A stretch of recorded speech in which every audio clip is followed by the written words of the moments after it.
BPE starts with the absolute smallest possible pieces. Think individual bytes or just single characters. And from there, it follows one simple, totally relentless rule. It repeatedly looks for the most frequent adjacent pair of tokens and merges them into a single, brand new token. It's a greedy search, which simply means it just blindly grabs whatever pair occurs most often right next to each other, fuses them together, and repeats the process. And, we just keep doing this until we hit a specific target vocabulary size, say 100,000 tokens. The end result is incredibly elegant. Very common words get merged so many times that they eventually just become single tokens. But rare, unusual words, they don't get lost in the shuffle. They just remain represented as sequences of smaller, already known subword tokens. It's a real game changer because it handles everyday language and highly unusual words with absolute efficiency. Section 2. Step-by-step greedy merging, the microscale. Okay, let's dive into this. Here is our tiny, extremely simple corpus. It's just the word low repeated 7 times, followed by the word high repeated 3 times. Now, for right now, this is the entire universe of text our algorithm is going to learn from. We're going to completely master this algorithm in real time, right here.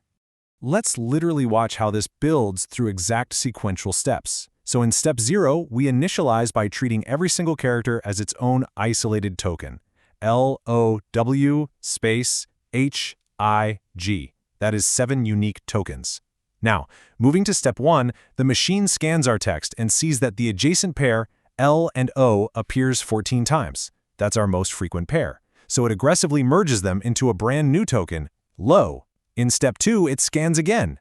Now the pair low and W appears 7 times. Merge them. Boom. We get a new token, low. Step 3 is where it gets really fascinating. The algorithm sees that the word low and the space character appear together 7 times. It literally fuses them together into a single token that inherently includes the space. Finally, in step 4, it repeats this exact same frequency merging process for the word high, fusing H and I, then high and G, and so on. And that brings us to our final vocabulary list. If you followed those steps, congratulations, you just successfully executed byte pair encoding from scratch. We now have our original single characters sitting right alongside our newly minted fused tokens like low, the version of low that actually contains a space, and high. Section 3. Why BP is perfect. The payoff. And this brilliantly illustrates the 4 distinct, really powerful benefits BPE brings to language models. First up, compression.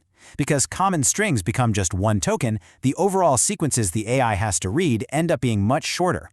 Second, open vocabulary. Rare words are smoothly split into known subwords, meaning the model basically never encounters an unknown token. It never just gives up. Third, it is deterministic. If you give it the exact same corpus and target size, you will mathematically get the exact same vocabulary every single time, no exceptions. And fourth, it's reversible.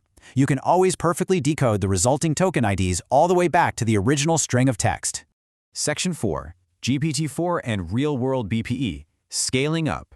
100,000. Let that sink in for a second. This is the massive target vocabulary size of GPT-4's tokenizer, known as CL100K_base. Now obviously, it wasn't built on a tiny string of low and high. It was built by running that exact same greedy BPE algorithm we just walked through, but over a colossal, sprawling multilingual corpus of human text. Now, if you actually look inside that massive 100,000 token vocabulary file, you'll notice a crucial and honestly often missed quirk.